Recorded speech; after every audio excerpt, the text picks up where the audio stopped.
to say no. That's the subject under discussion.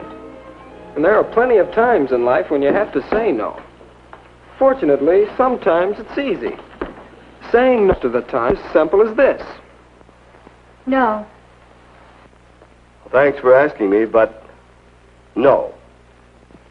Yes, sometimes just plain no is best. But sometimes such a direct no would offend people, cause you to lose your friends, make you seem to disapprove of them. And if you just take a subscription for only 1 year, I can get that bicycle. Well, new suit, new hair, new gloves. Do you like them?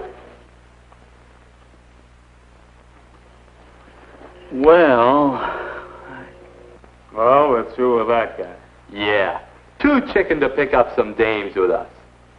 You're coming, aren't you, Johnny? Well, how can you say no and still keep your friends?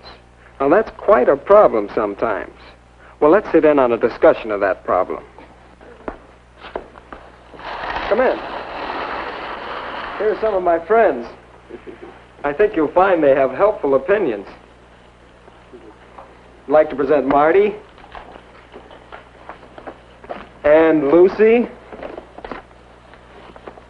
Nora, and Howie. Hi, gang. Oh, and I'm Bill. Well, we're going to discuss saying no and still keeping your friends. But you'll see better what we mean if we get right to our examples. Marty, I believe you had an incident you wanted us to discuss. Well, Go ahead. well, the fellows and I often stop somewhere for a snack after a game or after practice. It's usually just an ordinary place where you can get a good sandwich. But sometimes the fellows pick a tavern. And then... No service here. Well, how about it? Let's have a drink. A drink? Sure, swell idea. Well, I dare you. What do you mean, dare? A drink never hurt anybody, eh, Marty? Well, Well, up, boy. I'll have a beer. Me too. Beer? Huh. Scotch and soda for us, eh, Marty? well, that's the situation. What can I say? 'Cause, well, I want to get along well with those fellows on the team. I don't want them to think I'm a drip. Well, couldn't you just tell them you're in training? Well, those fellows are supposed to be in training, too. Well, that makes it harder. No wonder we lost so many games. I'll bet they really feel a little guilty themselves if they're in training. Why couldn't you just order something else? Maybe. How? What would I say? Well, just whatever you would say anyway, if you were ordering. Don't you think that he should be direct? Sure. Yeah, I think so. But without making any fuss about it. Just order what you want. Well, let's see. How would that go? Scotch and soda for us, eh, Marty? I'll take a double hamburger with French fries. No drink? No, I'm hungry. Yeah, I think that might work. You know, I'll try it next time. I don't think it'll work at all. Not if the boys are at all insistent. Maybe they'll let it go at that, but there are a lot of kids who won't give in so easily. Let me tell you, happens all the time at pajama parties, for example. We get all settled down and the hostess mother's safely out of the way, and then...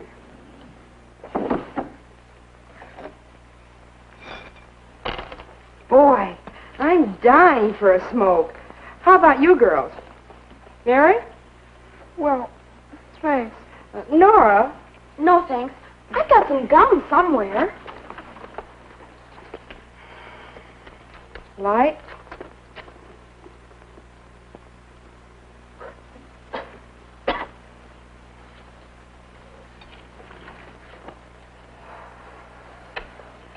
Sure you won't, Nora?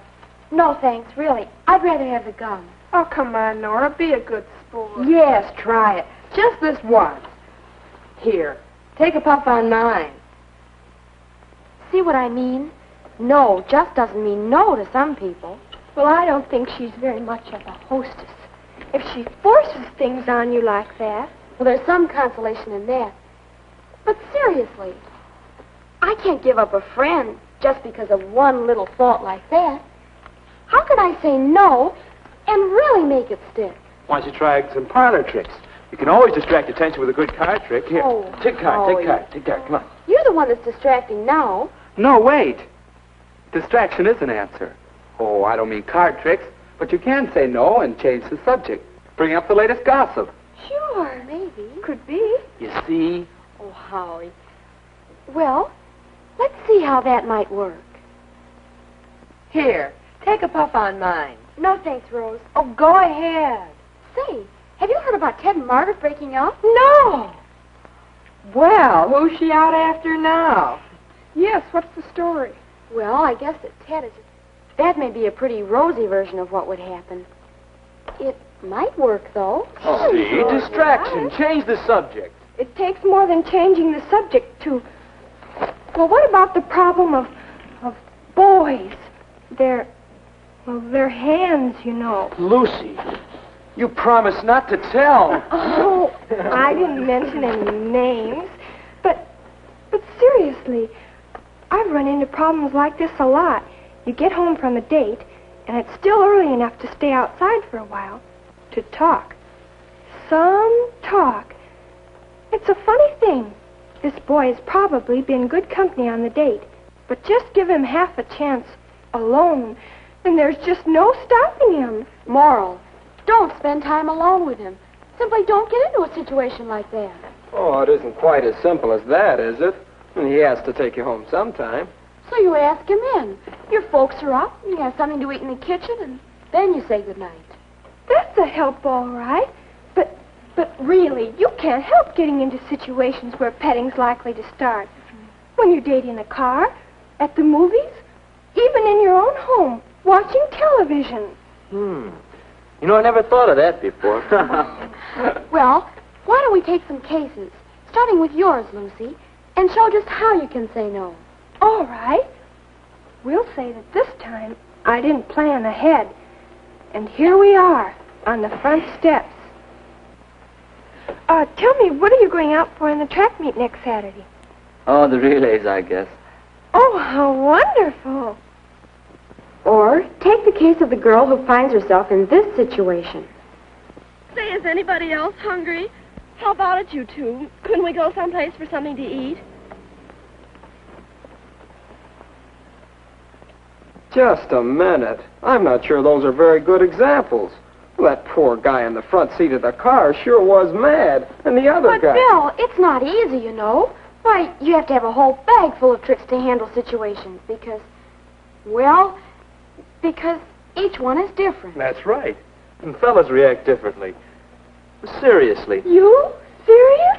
you girls seem to think it's always the boy who starts things. Oh, naturally. Oh, no, Lucy. Sometimes we're partly to blame. We invite a little attention.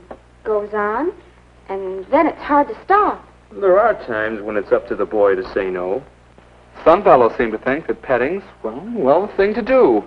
And some girls think that they have to permit it for date insurance. Well, each of us has to set his own standards, I guess. Yes, but those standards vary with a lot of things. If you really like a boy, you want to be close. You want to hold hands, maybe a goodnight kiss, and so on. It's the and so ons that are troublesome. But, well, I think the important thing is to know yourself and your standards. Know when and how you're going to say no, but in advance. Even then, it takes all the ingenuity you have. Well, I think we've cleared the air a bit. And we've outlined some skills in saying no and still keeping your friends. I think we ought to list them again and review. Yeah, we better. Lucy? Try to avoid difficult situations. Howie? Distraction. Change the subject. Nora? Know exactly when you want to say no and be definite. Marty? And then say no. Friendly as possible, but still no. But don't be too preachy. Well, I think there are some good ideas here. What do you think? How about talking this problem over? It's worth some effort to learn how to say no and still keep your friends.